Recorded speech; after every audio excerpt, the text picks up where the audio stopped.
Hi friends, good afternoon. Welcome back my channel. మీ పద్మావతి మరడాని.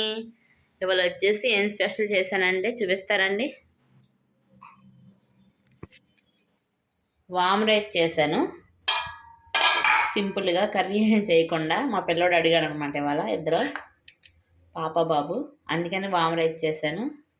ఇది వామ్ rice ఎలా చేయాలంటే, అన్నం ఉడికించుకొని ఉంచుకుంటాం కదా, అలాగా బాండీలో నెయ్యి, వాము, జీలకర్ర, సాయమన్ పప్పు, ఆవాలు, ఎండుమిర్చి, కాజు, కరివేపాకు, పచ్చిమిర్చి వేసి ఇలా పోపు వేసుకొని రైస్ వేసుకొని కొంచెం సాల్ట్, అంతే.